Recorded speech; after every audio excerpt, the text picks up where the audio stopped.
Shalom à tous, shalom à toutes. On se retrouve pour notre étude du Rambam. Et cette semaine, on m'a posé la question, mais où est-ce qu'on se trouve dans le texte même du Rambam? Ce qui est une excellente question parce que vous avez peut-être remarqué que j'aimais bien apporter toutes sortes de sources extérieures, etc.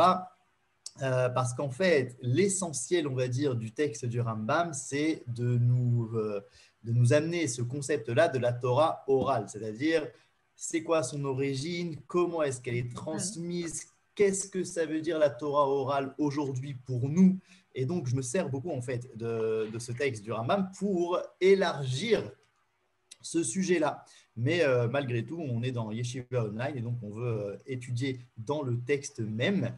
Et donc, dans le texte même, alors je vais vous envoyer à tous et à toutes le polycopier de l'introduction du Rambam en hébreu. Et je me base sur ce livre-là.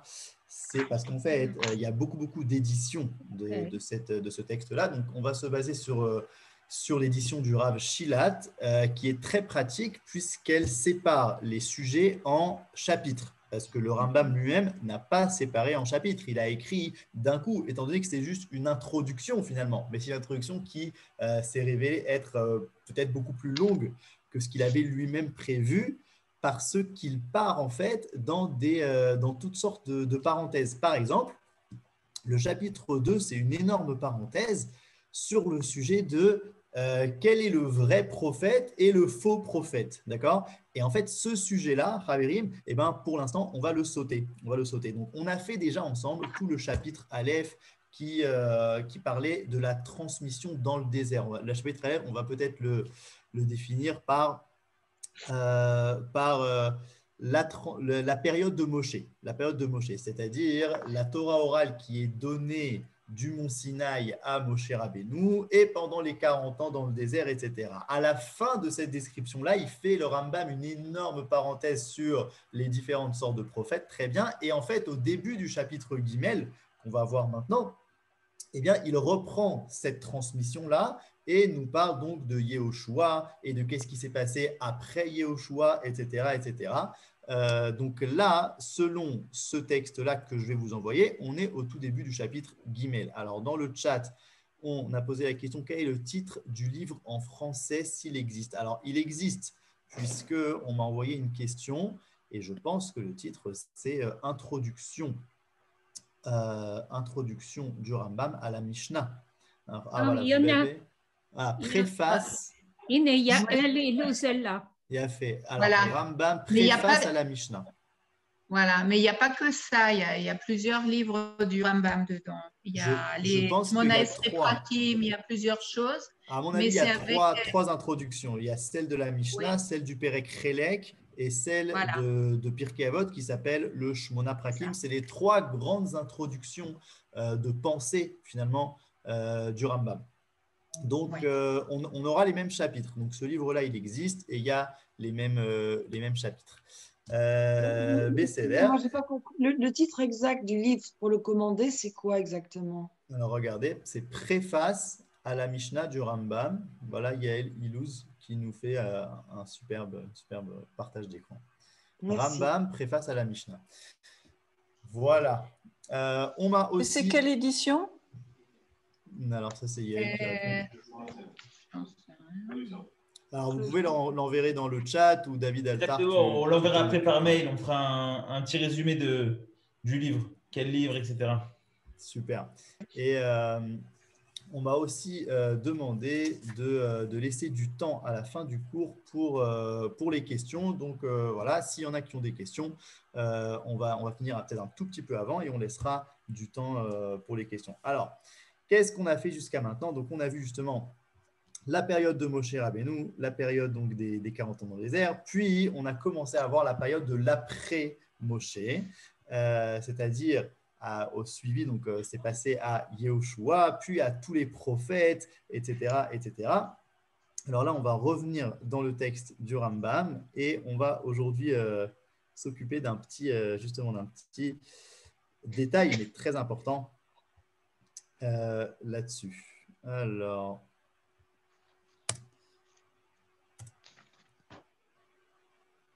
Voilà. Donc, on est tout en haut de la page. Kaacher met Yehoshua bin Nun alav Ashalom. Donc, une fois que Yehoshua lui-même est décédé, l'ama de la Zekenim, ma shekibel mina perouche ou ma sheotziu bismano mina dinim velo nafal alav marloket. Donc, il a enseigné aux Zekenim, donc aux anciens, ce qu'il a lui-même reçu de Moshe Rabbeinu, qui avait reçu d'Akadosh Baruch Hu, et aussi… d'intervenir. Pouvez-vous agrandir le texte? Est-ce que c'est possible? Bien sûr. Merci. Voilà.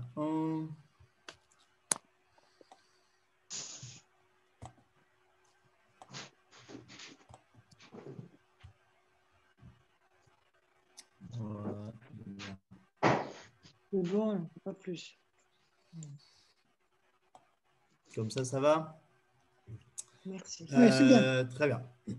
Donc, Kacher met Yehoshua bin Nun, alav Ashalom, lama la Zekenim, ma shekibel mina perouche ou ma sheotziu bismano mina dinim velo nafal alav marloket. Donc, encore très important, on revient là-dessus.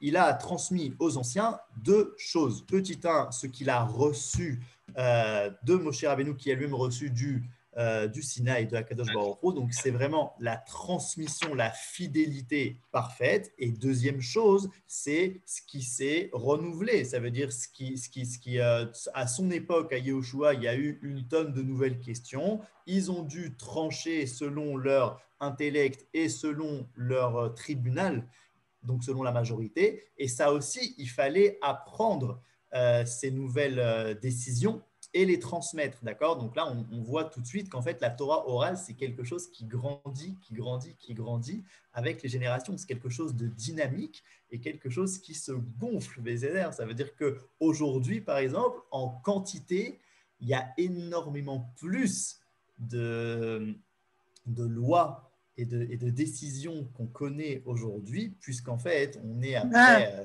3000 ans de Torah orale qui s'est développée en Israël, qui n'a jamais cessé de se développer. Donc, en fait, plus ça va et plus c'est grand en quantité, en qualité aussi. Et donc, Ve'asher nafal bo marloket. Alors, les choses sur lesquelles il y avait, donc il y avait certaines décisions où il n'y avait pas de controverse. Donc, ok, très bien. Tout simplement, on tranche et on continue. Et enfin, il n'y a même pas besoin de trancher parce qu'il n'y a pas de marloquette. Et celles où il y avait des marloquettes, alors en effet, ils ont tranché selon la majorité. Ve'alehem amar akatu vechol yeme azekenim asher erichu yamim achar Yehoshua. Ok. ואחר כן למדו הזקנים ההם מה שקיבלו מפי יהושע לנביאים עליהם השלום והנביאים למדו זה מזה. Alors ça, on l'a vu la semaine dernière, mais on va le lire vite parce que c'est la fin de ce paragraphe qui m'intéresse.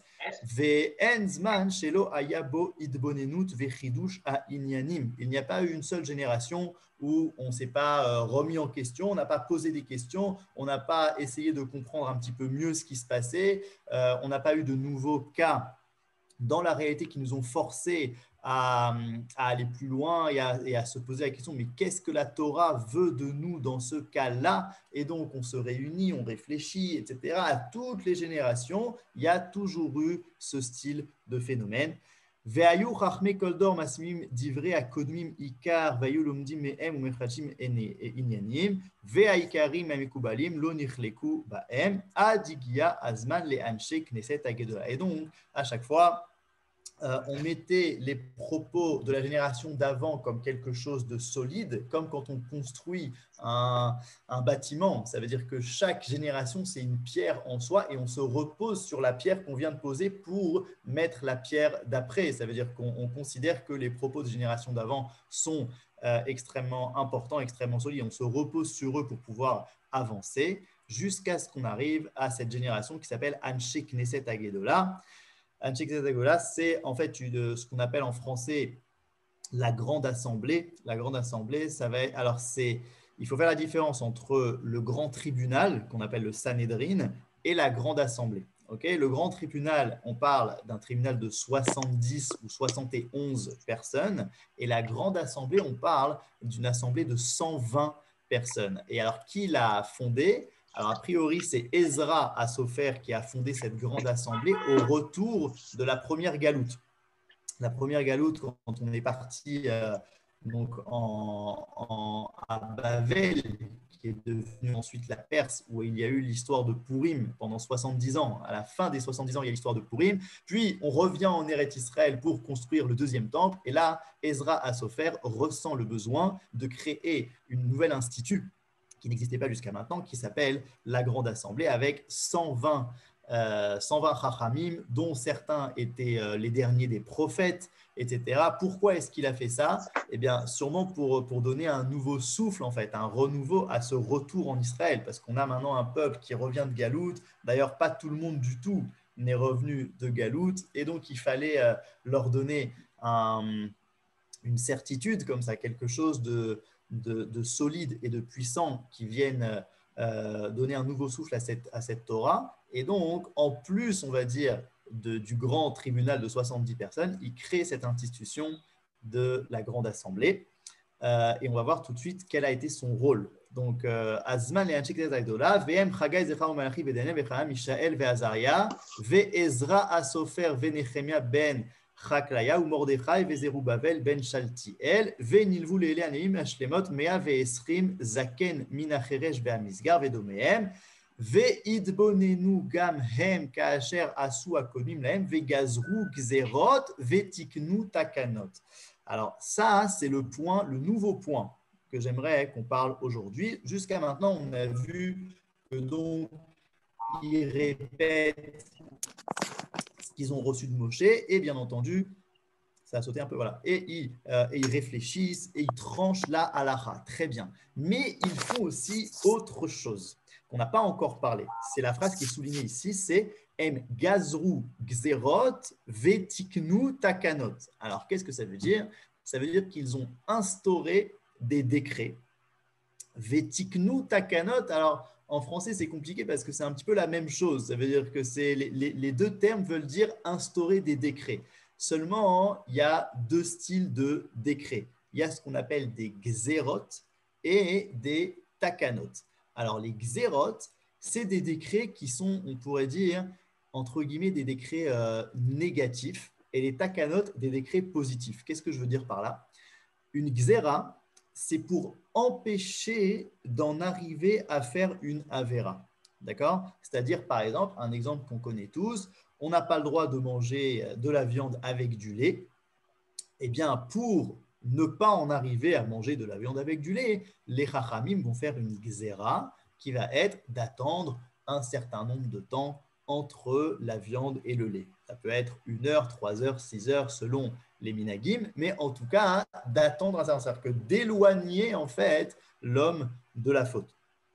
Et une takana, c'est aussi un décret de Chachamim, mais c'est un décret qui va être plus positif, comme par exemple d'aller au mikvé avant Rosh Hashanah ou avant Yom Kippour. Ça veut dire que ça vient ajouter quelque chose. Okay? Donc, il y en a un, en fait, c'est plutôt par crainte de faire la Avera, et l'autre, l'intention, elle est plus, en fait, de motiver la personne à aller dans l'esprit de la Torah.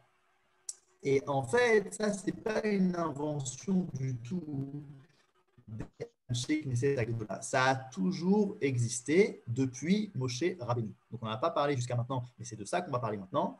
C'est que depuis Moshe Rabbeinu, depuis qu'il a donc reçu la Torah orale au Mont Sinaï et qu'il fallait aussi réfléchir de nous-mêmes, en plus de ça, Dieu nous a donné une autre responsabilité qui est une responsabilité incroyable, c'est de protéger ces décrets. C'est-à-dire à la fois de faire en sorte de ne pas arriver à faire de fautes et à la fois de garder cette envie, cette motivation, cet esprit de Torah dans le peuple. Et ça, c'est donné au Chachamim, c'est donné au tribunal. C'est-à-dire que c'est le tribunal qui va se réunir à chaque génération et qui va dire, bon, comment est-ce qu'on peut faire pour que les gens ne fassent pas telle faute, ou comment est-ce qu'on peut faire pour que les gens aient plus envie de faire Shabbat ou quelque chose comme ça. Et bien entendu, ça change en fonction des générations.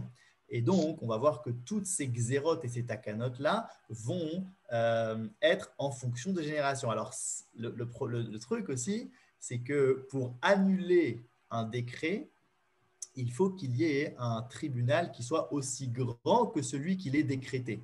Et en général, on n'a pas ça. Et donc, en fait, on prend avec nous tous ces décrets-là, ces décrets positifs et négatifs, et on les prend comme ça et on les suit selon les générations jusqu'à aujourd'hui. Même si ça concernait une seule génération, on part du principe que ça nous concerne encore aujourd'hui. Et alors, on en parlera plus tard, mais après, lorsque la galoute devient beaucoup plus forte et qu'on n'a plus du tout ce genre de tribunal, on a finalement plusieurs petits tribunaux selon nos exils. Et donc, on aura un tribunal qui va concerner seulement les Ashkénazes et un tribunal qui va concerner seulement les Séfarades et ainsi de suite. Et c'est de là que sort en fait la différence des minagim, puisqu'il y a un tribunal qui va dire à partir de maintenant, on fait tel décret, positif ou négatif, et en fait, ça ne va obliger que les gens de la région. Et donc, on a par exemple des Ashkénazim qui ne mangent pas de légumineuses à Pessah, alors que les Sfaradim ont le droit, parce qu'ils n'étaient pas dans la région où ce tribunal a décrété ce décret-là. Mais là, c'est déjà quelque chose d'un peu plus tardif, et on en reparlera. Et Alors, une question, Rav. Et Xéra, c'est nishma comme un décret beaucoup plus fort. Et étant donné qu'il donne en fait ces cadres beaucoup plus chazak, beaucoup plus pour une halakha, pour une mitzvah qu'on accomplit. Et tant que du stokanot, je sens que c'est un petit peu pas faire ou ne pas faire, mais on a quelque part, quand vous dites mikveh Yom Kippour, on n'est pas obligé, qu'il n'y a pas une הלכה שחייבים, יש אין חיוב. בעצם אדם לוקח את החיוב על עצמו. C'est un conseil, peut-être. Et c'est plus que ça, c'est-à-dire que où ça se place, on peut dire parce que vous avez passé au minhag. Alors, est-ce qu'on peut dire gzera, takana, minhag? Alors, on peut faire ça. On va garder cette question. Ouais, David? Il y a beaucoup de gens qui me demandent si on peut garder les questions pour la fin. Alors, ok. Alors, ce qu'on va faire, Khaverim, ça va vous demander un petit effort. Mais ce qu'on va faire, c'est que vous allez noter vos questions. Dans le chat. Comme ça, tu réponds à la fin tout le chat. Ou dans le chat, ou sur un papier avec un crayon à côté. Et je m'engage, j'espère pouvoir respecter cet engagement, à y répondre à la fin. Alors, justement, votre question, Félicia, on va justement en parler maintenant. On la laisse un petit peu en l'air, comme ça. On va lire maintenant un nouveau texte que je vais vous amener et j'espère qu'à la fin, les choses elles seront un peu plus claires. Alors, avant ça, regardez juste la phrase qui est soulignée ici. Donc, Ve'idbonenu gam hem, ça veut dire que les Anshe Knesset Agdola ont aussi donc réfléchi, comme ils ont fait tous les tribunaux avant eux, depuis l'époque de Moshe jusqu'à leur époque. Alors, on parle d'une époque d'à peu près 1000 ans, d'accord? Kaacher Asu Akomim Laem Vegazru Xerot Vetiknu Takanot, donc ils ont instauré des décrets comme ci et comme ça. Ve'acharon Minachabura Teora Aï, Hu Reshit Achachamim Oniskarim Bamishna, Ve'u Shimon Atzadik, Ve'aya Kohen Gadol Bador Aou. Donc le dernier des Anshe Knesset Agdola, c'est Shimon Atzadik, qui va être le premier des Chachamim de la Mishnah. Et la Mishnah, on en reparlera. Alors, cette semaine, une fois n'est pas coutume du tout, mais je vous ai amené un texte en français. Quand on est revenu dans la semaine, alors les minagim ont-ils toujours un sens? Très bien, on verra à la fin.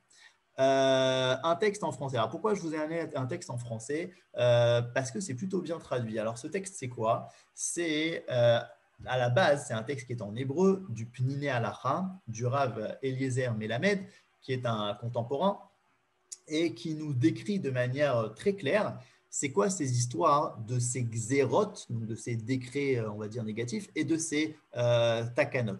Et comme, en fait, il y a la traduction en français sur Internet, alors pourquoi s'en priver? Peut-être que ça peut faciliter pour certaines personnes, peut-être que c'est moins bien pour d'autres.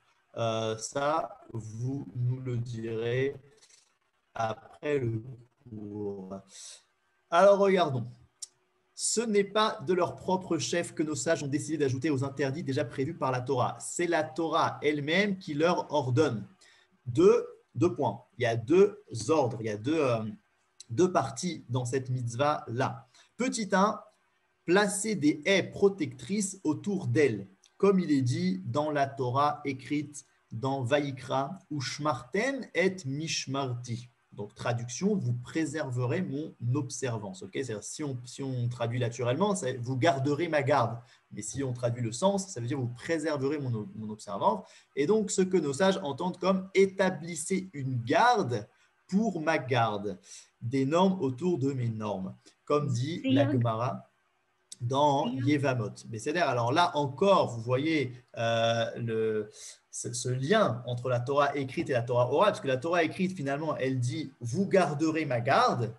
Et donc ça, c'est ce que Dieu a dit à Moshe, à l'écrit. Il lui a dit « écris cette phrase-là ». Et à l'oral, il lui a dit « qu'est-ce que je veux dire par là ?» Je veux dire que les tribunaux rabbiniques de tout temps ont une obligation de faire des gardes, des haies protectrices, comme il est marqué ici, autour de mes mitzvot. C'est-à-dire, donc c'est une mitzvah des 613 mitzvot. Alors, ce n'est pas une mitzvah pour n'importe qui, c'est-à-dire que vous et moi, on n'a pas cette mitzvah-là parce qu'on ne fait pas partie du grand tribunal rabbinique. Et aujourd'hui, une des tragédies qu'on a, c'est qu'on n'a plus de tribunal rabbinique qui peut justement englober tous ces minagim-là et décider qu'est-ce qu'on doit faire et qu'est-ce qu'on ne doit pas faire, etc. Mais en tout cas, dans une situation idéale, on a un tribunal de cette sorte-là, et ce tribunal-là, il a une mitzvah. On apprend ici d'ailleurs le fait que les mitzvot ne sont pas toujours sur l'individu, mais elles peuvent être sur un groupe de personnes. Okay, c'est-à-dire qu'une mitzvah, c'est aussi parfois sur le collectif. Comme par exemple, la mitzvah de conquérir la terre d'Israël n'est pas sur un individu, un tel ou un autre. Okay, ce n'est pas une personne toute seule, même très bien armée, qui peut conquérir la terre. Mais c'est la collectivité en tant que telle qui a une mitzvah de faire ça. Et donc là, c'est pareil, mais pour le Sanhédrin, pour le grand tribunal, il a cette mitzvah-là. Donc, petit 1, de faire des haies protectrices autour des mitzvot. Et ça, c'est vraiment selon leur sagesse. Ça veut dire, c'est extrêmement délicat. Quoi permettre, quoi interdire? Parce que, bien sûr, c'est beaucoup plus facile de tout interdire. Ça veut dire que, étant donné qu'on a peur de faire une faute, eh bien, on va tout interdire. On va dire que les Juifs ne mangent plus jamais de viande. Les Juifs ne mangent même pas plus de poisson, puisque le poisson, ça ressemble un petit peu à la viande, alors du coup, on n'en mange plus. Bien sûr que non, puisque la Torah, son but, c'est de s'exprimer dans la vie et de s'exprimer de manière grande dans la vie, d'augmenter la joie de la personne, etc. etc. Ce n'est pas du tout de vivre une vie maussade et triste. Et donc, c'est très délicat. D'un autre côté, on connaît l'homme et on sait que parfois la pente peut être très glissante. Et donc, il faut vraiment réfléchir à ça de manière très, très, très méticuleuse. Et c'est pour ça que ce n'est pas n'importe qui peut le faire. Et il faut aussi avoir une énorme écoute de l'homme général, mais de l'homme de sa génération. Ça veut dire que l'humain évolue selon les générations. Il y a des générations où telle faute est extrêmement fréquente et une génération où pas du tout. Donc, il faut voir. Très bien. Donc, ça, c'est la première mission. De plus, les sages ont reçu pour mission de donner expression aux moyens de règlement à l'intention poursuivie par la Torah. Comme il est dit encore une fois dans la Torah écrite, dans la Torah de Moshe, dans le Sefer Devarim, Sha'al avicha veyagetra, zeknecha veyomrulach. Interroge ton père, il te racontera. Tes anciens, ils te le diront. Alors, que veut dire ce pasouk un petit peu énigmatique? Eh bien, la Torah orale, justement, nous dit que ce pasouk-là, c'est la validité qu'a le Beddin, le Sanhédrin, de justement faire ce qu'on a appelé tout à l'heure des takanot, c'est-à-dire des ajouts qui ne viennent pas protéger une certaine faute, mais qui viennent ajouter dans la vie juive de tous les jours des lois qui vont en fait nous mettre dans le chemin de la Torah, qui vont nous mettre dans l'esprit de la Torah. Alors, on va donner plusieurs exemples tout à l'heure, mais je vais vous en donner un maintenant pour que ce soit clair. Par exemple, il y a une takana comme ça, à Shabbat, de ne pas parler d'affaires, de ne pas parler de business, de ne pas parler de son business. Okay, ça veut dire que selon la Torah, il n'y a pas d'interdit comme ça. Selon la Torah, à Shabbat, on n'a pas le droit de faire de melacha, c'est-à-dire des travaux, des travaux qui améliorent le monde. C'est ça le principe des 39 travaux interdits de Shabbat, c'est des travaux qui amènent une certaine amélioration dans la matière, okay, que ce soit moudre, coudre, etc. Ça vient en général amener une amélioration de la matière. Et en fait, on te dit non, l'amélioration du monde, ça c'est ton boulot pendant les 6 jours de la semaine.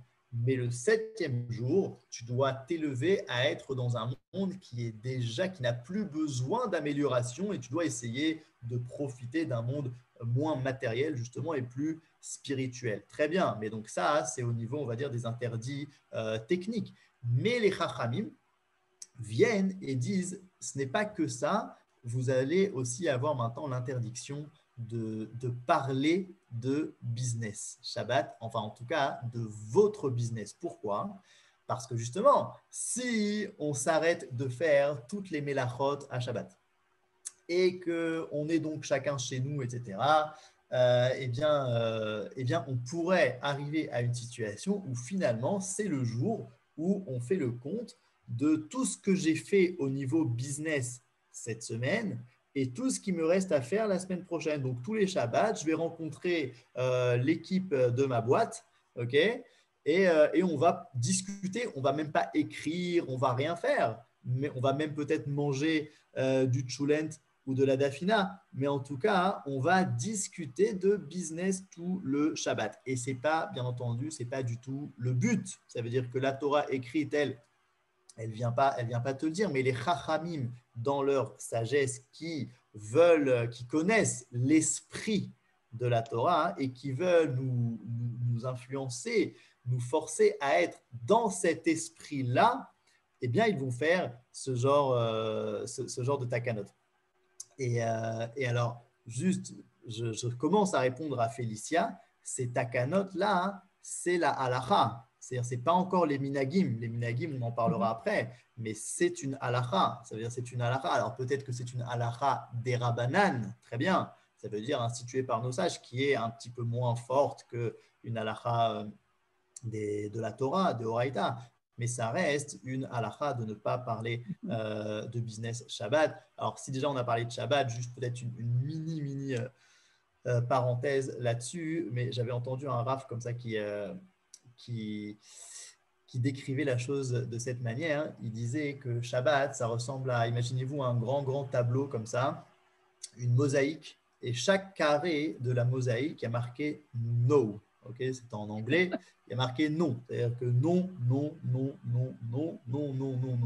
Pourquoi ? Parce que ne fais pas ça, n'allume pas ton portable, n'allume pas la lumière, ne fais pas ci, ne fais pas ci, ne fais pas ci, ne fais pas ci. Et lorsque tu t'éloignes en fait de cette mosaïque, il y a un grand yes qui apparaît, un grand oui. Alors, qu'est-ce que ça veut dire ? Ça veut dire qu'en fait, c'est énormément d'interdits qui viennent te réduire. C'est-à-dire, toi, tu es habitué à Shabbat, à utiliser ta voiture, utiliser ton portable, etc., etc. Et là, tu viens énormément te réduire. Mais cette réduction, en vérité, vient te faire rencontrer une dimension beaucoup plus large chez toi que tu n'as pas l'habitude de rencontrer les 7 jours de la semaine parce que tu n'as pas le cadre pour. Et donc là, en fait, on te donne le cadre pour rencontrer cette dimension.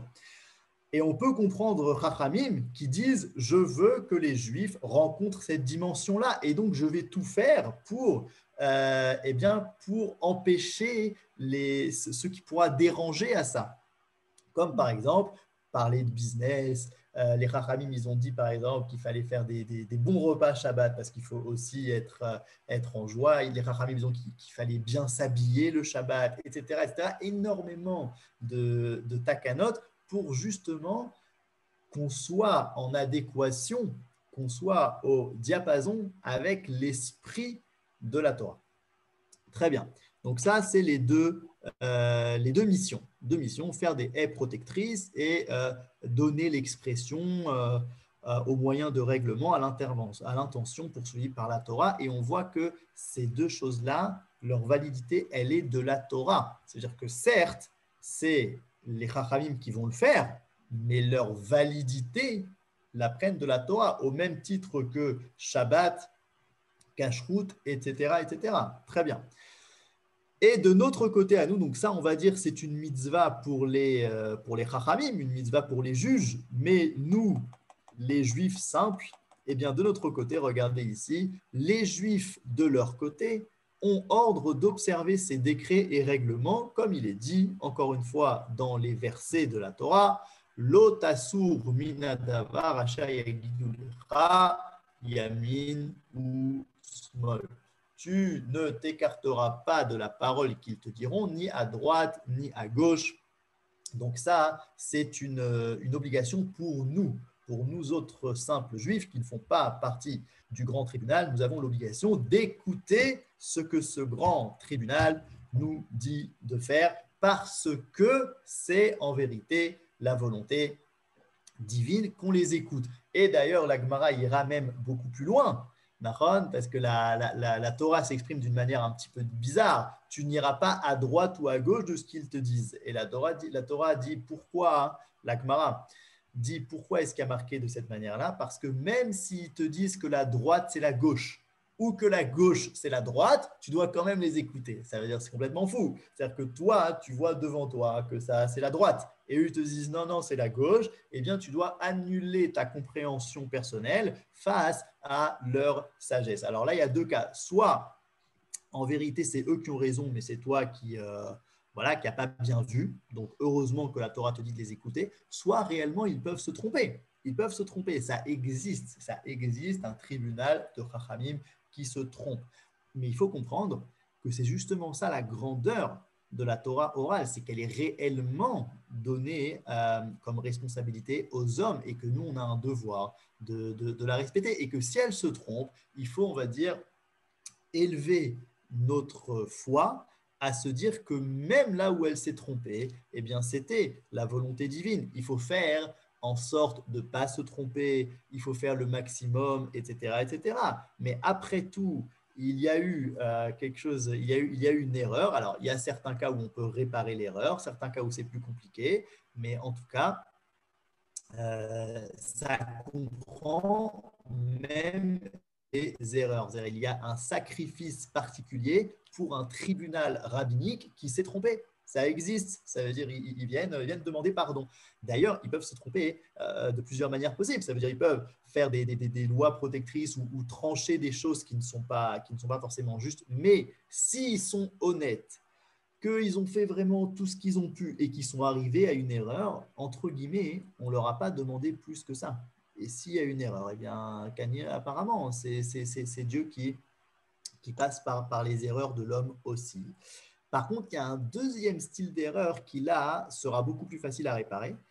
C'est un décret, mais qui n'est pas accepté, entre guillemets, par le peuple. Okay, c'est-à-dire qu'on a un tribunal rabbinique dans une génération qui se dit, à partir du moment où vous allez tous faire telle chose. Par exemple, l'exemple de la Takana de Ezra à Sofer qui a dit que tous les hommes devaient aller au mikvé pratiquement tous les matins, sans rentrer dans les détails, de manière avant même de pouvoir dire des paroles de Torah, de pouvoir prier, etc., etc. Et on a vu concrètement dans les faits que le peuple n'arrivait pas à respecter ce décret. Il n'arrive pas à le dire, que peut-être qu'il essaye, mais il n'y arrive pas. C'est-à-dire ça marche pas. Eh bien, dans ce cas-là, c'est ce qu'on appelle Gzera She'en Ha'am Yachol La'amod Ba, c'est-à-dire un décret que le peuple n'arrive pas à tenir, et un décret comme celui-là, eh bien, il n'est plus obligatoire. Ce qui ne veut pas dire que certains individus ne peuvent pas le faire s'ils ont envie, très bien. mais il n'est plus obligatoire pour la collectivité parce qu'on voit que ça ne marche pas. C'est-à-dire qu'en fait, le travail de Chachamim, c'est d'être à l'écoute de la génération et peut-être qu'ils peuvent se tromper. Ça veut dire qu'ils se sont dit, voilà, ce serait bien pour la génération de faire tel décret. On essaye et on voit que ça ne marche pas. On voit que les gens n'y arrivent pas, etc. Et bien dans ce cas, on voit en vérité que quelque part, en fait, celui qui donne le tampon validateur de tout ça, au final, c'est le peuple. C'est-à-dire qu'au final, c'est le peuple. Si le peuple reçoit sur lui cette chose, eh bien, ça prendra le statut de loi. Et s'il ne le prend pas, eh bien, on dira que ça s'est trompé. C'est-à-dire que c'est comme quand on essaye de viser et de comprendre l'intériorité d'une personne. Ça veut dire, des fois, on tombe juste, on dit, OK, ce que tu as dans la tête, c'est ça, très bien, et puis des fois, non. Et donc, là, c'est le travail de Chacham. Très bien. La raison en est que les paroles de la Torah écrites sont célestes et ont seulement pour but de définir les principes. Pour que la Torah s'accomplisse en nous, nos sages ont reçu ordre de donner un cadre aux mitzvot de la Torah par des décrets et des bornes. Alors les bornes, c'est ce qu'on a appelé des takanot. Toutes les limites protectrices, tous les règlements décidés par nos sages sont fondés sur les principes enseignés par la Torah écrite. Alors bien entendu, peut-être ça on l'a pas bien dit, mais tous les décrets qui vont être décrétés par ces sages se basent dans leur logique sur la Torah écrite. Par exemple, la Torah écrite va elle-même parfois mettre des limites à certaines choses, et bien sur le même principe que les limites de la Torah écrite, on va nous mettre des limites sur la Torah orale. C'est-à-dire, par exemple, est-ce qu'il y a une limite de la Torah écrite qui s'inscrit dans la Torah orale? En tout cas, on va dire que les Chachamim ne vont pas mettre des limites sur tout et n'importe quoi. D'accord? Ça veut dire qu'ils se basent sur une logique en fait de la Torah. Donc, lorsque la Torah met une grande punition pour telle faute, alors les Chachamim vont se dire, ok, s'il y a une grande punition pour cette faute-là, apparemment c'est une faute qu'il faut protéger. Et donc ils vont protéger justement celle-là et pas forcément une autre. Bon, toutes sortes de logiques comme ça qui vont appliquer pour faire leur mission qui est donc divisée en deux parties, comme on a vu. Qui instaure ces règlements? La mitzvah d'édicter des règlements était confiée au grand tribunal de 71 anciens qui siégeait près du tabernacle, donc dans le désert, ou plus tard du temple, une fois qu'on a eu un temple. Ce tribunal avait d'abord été fondé par Moïse, donc il a toujours existé par Moshe Rabbeinu.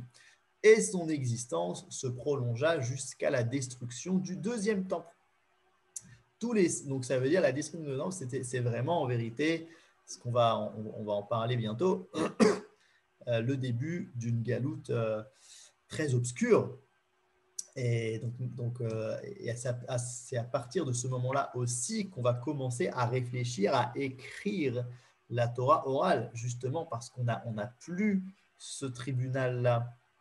Les Juifs sont extrêmement dispersés, mais ça, c'est déjà une autre période, on va en parler juste après.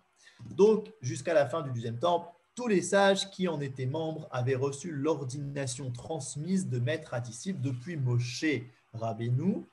Tout le peuple juif est tenu d'observer les règlements de ce haut tribunal, comme il est dit, encore une fois, dans le Sefer Devarim, Verasita alpi adavar asher yagidu lecha min hamakom hahu asher yifrar Hashem veshamarta la'asot kechol asher yorucha alpi haTorah asher yorucha ve'al hamishpat asher yomru lecha ta'aseh lo tasur min hadavar asher yagidu lecha yamin ou smol. Tu agiras conformément à la parole qu'ils, alors c'est qui ils, les membres de ce haut tribunal, te diront. depuis ce lieu qu'aura choisi l'Éternel. Donc ce lieu, on a vu, c'est proche du temple, c'est-à-dire c'est soit sur le mont du temple quand il y en a un, soit à côté du tabernacle. Et tu auras soin d'observer tout ce qu'ils t'enseigneront. C'est selon la Torah qu'ils t'enseigneront, suivant la loi qu'ils t'indiqueront, que tu agiras. Tu ne t'écarteras pas de la parole qu'ils te diront, ni à droite, ni à gauche. Très bien. Il y a une autre expression que je n'ai pas ramenée ici, qui dit comme ça, En lecha ela adayan shebeyamecha, c'est-à-dire tu n'as que le juge qui est dans tes jours. Mais c'est-à-dire, ça veut dire que tu ne peux pas commencer à dire « Ouais, mais le tribunal de ma génération, je ne le trouve pas super bien. Il ne me convient pas. Je ne les trouve pas tellement chachamim. Moi, je pense que leurs décrets ne sont pas super. » Tu n'as pas le choix. Tu es dans cette génération-là. C'est le tribunal de ta génération. Et donc, ça veut dire que Dieu veut que tu fasses ce qu'ils vont décréter. Et même si cela ne te plaît pas forcément. D'ailleurs, dans un autre domaine, le Rav Kook dit que c'est la même chose concernant la médecine. C'est-à-dire que la médecine, on le sait, est une science qui évolue. C'est-à-dire qu'il y a 30 ans, ce qu'on nous disait qu'aujourd'hui c'est extrêmement bon ou extrêmement mauvais, eh bien, il y a 30 ans, on disait exactement l'inverse. Et puis, on dira exactement l'inverse dans 30 ans. Okay, aujourd'hui, on dit que c'est extrêmement bénéfique de prendre de la vitamine C en hiver, etc. etc. Dans 20 ans, c'est possible qu'on dise non, en fait, c'est absolument, soit ça ne sert à rien, soit c'est mauvais, etc., etc. Mais peu importe, c'est comme ça que la science évolue. Et donc, dit le Rav Kook, alors quoi? Qu'est-ce qu'on fait? Comment est-ce qu'on écoute les médecins? Les médecins, en fait, c'est un doute. Ça veut dire c'est une science qui est totalement safek, qui est totalement un doute. Il dit non, tu n'as les juges qui sont dans ta génération. C'est-à-dire, tu dois t'efforcer d'écouter les médecins de ta génération, d'écouter leurs conseils, même si tu sais pertinemment que les conseils qu'ils te diront pourront être réfutés quelques générations plus tard. Alors, c'est juste pour expliquer le fait de ta génération. Ce qui c'est pas complètement vrai pour les chachamim, parce que les chachamim, ça ne va pas être réfuté plus tard. Ça a une validité en soi. Mais c'est juste pour dire que si on est dans telle génération, eh bien, c'est pas pour rien. On a les dirigeants qui nous ressemblent et ceux que l'on mérite. Alors, quelques exemples avant de passer aux questions. Dans 4 minutes, on passe aux questions. Exemple. Petit 1, nos sages ont pris de nombreux décrets en matière de Shabbat afin de constituer une haie protectrice autour de la Torah. Donc, vous voyez ici que le mot décret est traduit par le mot gzera, comme on a dit tout à l'heure. Donc, gzera, c'est une haie protectrice et takana, c'est un règlement qui vient exprimer l'intention de la Torah. Donc, plusieurs xérotes, par exemple, ils ont interdit la prise de médicaments de crainte que l'on en vienne à broyer des plantes médicinales. Donc, à l'époque, comment on faisait des médicaments? On prenait des plantes et on les broyait, ce qui est un interdit de la Torah. Et donc, on a interdit de prendre des médicaments parce qu'on dit « Ok, je vais prendre un médicament, mais ensuite, finalement, j'en ai pas assez. Bon, alors, comment je vais faire? Je vais aller en faire un autre. Okay » Alors, clairement, ça ne concerne pas notre génération. Notre génération, la Mishnah. On ne fait pas de médicaments à la maison. C'est à part si on est pharmacien, on ne fait plus ce genre de choses. Malgré tout, comme on a dit, cette xéra nous concerne encore. Et donc, à Shabbat, il y a un interdit de prendre des médicaments, bien entendu, selon certaines conditions. C'est-à-dire que lorsque c'est un traitement, il n'y a aucun interdit. Lorsque c'est des vitamines, il n'y a pas d'interdit. Lorsque c'est de la médecine alternative, il n'y a pas d'interdit. Lorsqu'on est totalement malade au lit, qu'on ne peut pas bouger, il n'y a pas d'interdit. Mais on va dire prendre un médicament quand on a juste comme ça un petit peu mal quelque part et directement prendre un médicament, c'est encore interdit, bien qu'il n'y ait plus en vérité cette crainte-là qu'on aille broyer des plantes. Et c'est ce qu'on appelle est-ce que batel ata'am betela atakana ou pas? est-ce que lorsque la raison du décret a été annulée, on annule aussi le décret ou pas? Et en général, non, on n'annule pas le décret. Pourquoi?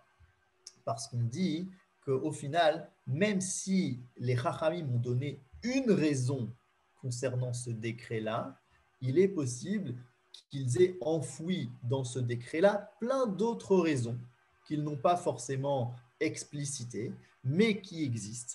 Et du coup, on ne peut pas annuler ce décret, à part, encore une fois, si on a un Beddin plus grand, plus chacham que le Beddin qui l'a fait, ce qui n'est pas notre cas. Donc, aujourd'hui encore, on continue avec cet interdit-là de ne pas prendre de médicaments dans ces cas-là à Shabbat, même si la crainte n'existe plus, parce que peut-être que d'autres choses existent, comme par exemple tout simplement l'esprit du Shabbat, le fait de ne pas avoir l'impression d'améliorer le monde, etc., etc. Ils ont de plus interdit de jouer de la musique instrumentale, de crainte d'en venir à réparer les instruments. C'est pratiquement pareil. D'accord? Ça veut dire que c'est quoi l'interdit? C'est par exemple de prendre ma guitare et de commencer à jouer à Shabbat pour faire des chants de Shabbat, et de peur qu'une des cordes lâche et que j'en vienne à réparer la corde, qui est un interdit total. Encore aujourd'hui, ça ne nous concerne pas tellement. Ça veut dire que pas tout le monde ne sait réparer les instruments de musique. En général, on ne le fait pas, etc., etc. Mais la même logique, c'est la même logique. Ça veut dire que même si c'est seulement cette raison qu'ils ont mis en exergue, peut-être qu'il y en avait d'autres qui étaient cachées, et de toute façon, on n'a pas de tribunal plus grand que celui-là, donc c'est la volonté divine que l'on continue ces interdits-là. De même, nos maîtres ont défendu de tirer profit d'un travail exécuté en infraction avec un interdit shabbatique. Petit 2. Petit 2, donc c'est la deuxième partie, c'est les takanot. Nos sages ont par ailleurs édicté des règlements des takanot destinés à préserver le caractère du Shabbat en tant que jour de repos et de sainteté. Ils nous prescrivent ainsi de ne point parler d'affaires profanes le Shabbat, de ne pas aller examiner celle-ci. On n'a pas le droit de voir ses comptes. On a comme ça toutes sortes de lettres de la banque qui nous dit combien on a d'argent dans notre compte en banque, et puis où sont nos investissements, etc. On a le droit de les lire le jour du Shabbat. Et ils nous de choses destinées au jour de la semaine. De même, ils nous prescrivent de ne pas marcher rapidement de la manière dont on marche durant le Shabbat, c'est-à-dire que même notre manière de marcher le Shabbat doit être le fruit d'une certaine sérénité et ne pas ressembler au jour de la semaine, encore une fois, pour pouvoir se rencontrer soi-même, rencontrer ses aspects les plus spirituels, les plus élevés. Ils interdisent encore de prendre des mesures, de prendre une règle et de dire, tiens, combien elle mesure ma table, combien ça mesure cette histoire, etc.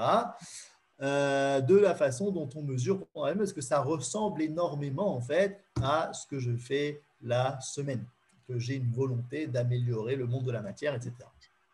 En outre, ils attribuent à tout objet qui n'est pas destiné à utiliser le Shabbat un statut de muktsé. Si vous connaissez ce concept, le concept de muktsé qui veut dire littéralement hors de l'esprit. Muktsé, ça veut dire à l'extérieur, qu'il est interdit de déplacer afin d'empêcher que l'on se fatigue à ranger la maison ou sa remise, ce qui rendrait le Shabbat semblable à un jour de la semaine. Alors, j'ai mis la dernière phrase en italique parce que c'est ça le principe. Ça veut dire que tout le principe des takanot, en tout cas à Shabbat, c'est de ne pas le rendre un jour de la semaine. C'est-à-dire que si maintenant je commence à toucher mon portable, à toucher mon portefeuille, même pas pour l'allumer, mais juste pour le déplacer, etc., ou que je me dis, tiens, je vais ranger toute ma maison, etc., mon Shabbat n'aura plus une allure du Shabbat voulu par la Torah. Bécéder. Très bien. Donc ça, on va dire, c'est comme ça le dernier rôle de ces Beddin. C'est-à-dire que le Beddin, en fait, ce qu'il faisait depuis l'époque de Moshe Rabbeinu, il faisait 3 choses. C'est un résumé et on passe aux questions. Il faisait 3 choses. Petit 1, répéter ce qu'on a reçu de Moshe à chaque génération. Petit 2, lorsqu'il y a des nouveaux cas et qu'il y a des marloquettes, on tranche selon la majorité.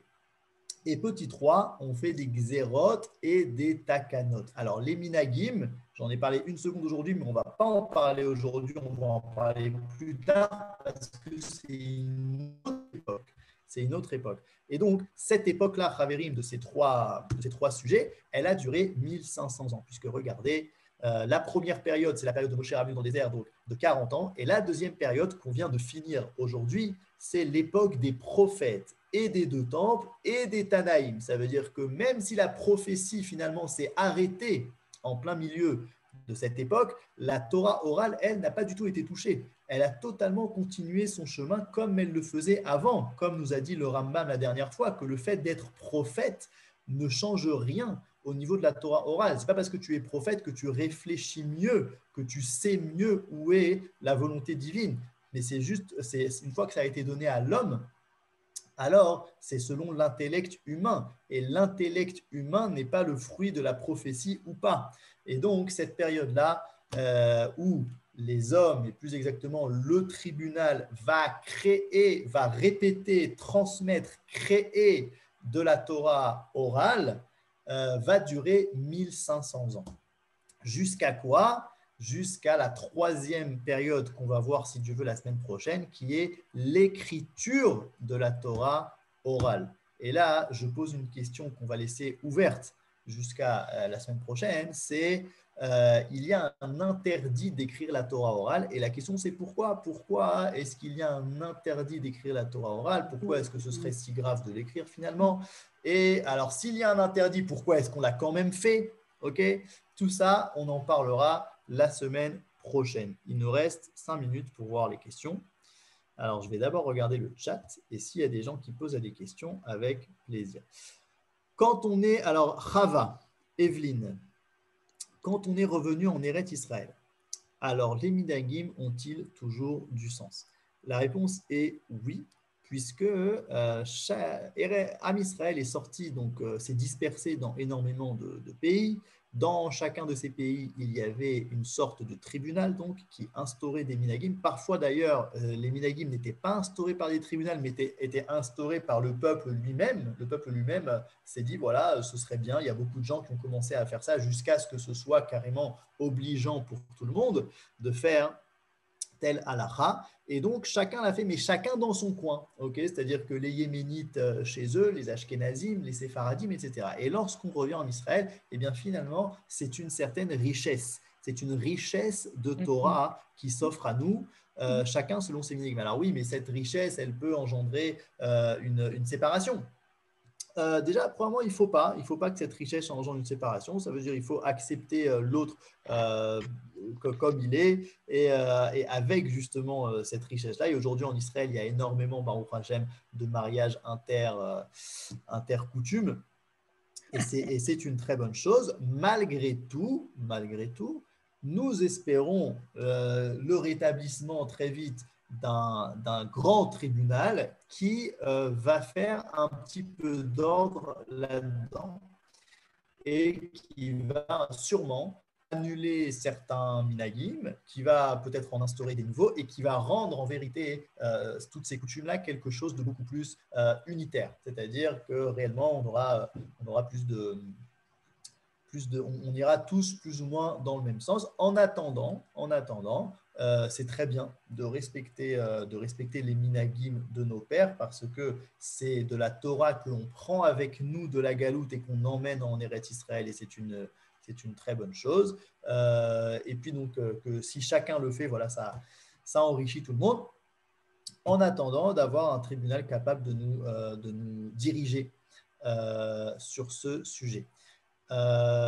Autre question, enseigner Shabbat du positif ou du négatif? Halakha fait tout pour nous permettre de marcher. J'ai pas compris la question, Félicia.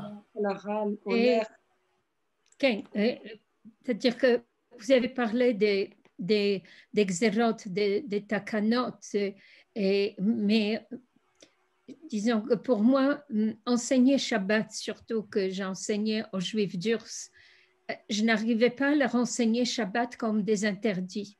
Je commençais toujours à enseigner à ce qui est positif et ce qui est justement de l'esprit de Shabbat et passer à des noms, comme vous dites, parce qu'ils ne voyaient pas ces tableaux de Yes. Surtout quand vous avez affaire à des personnes adultes, c'est extrêmement difficile.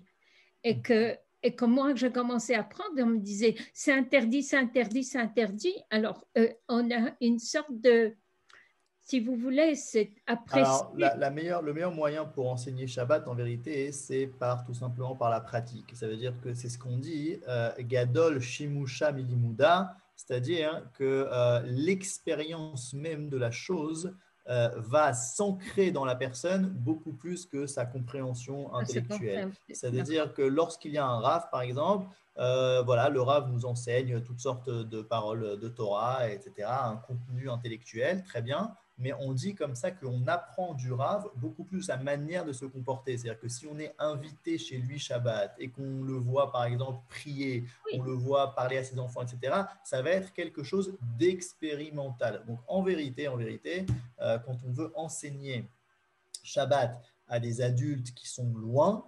le mieux c'est de faire un bon repas, en général un couscous avec des boulettes. Et ça marche. En général, ça marche. C'est-à-dire qu'on a envie de revenir.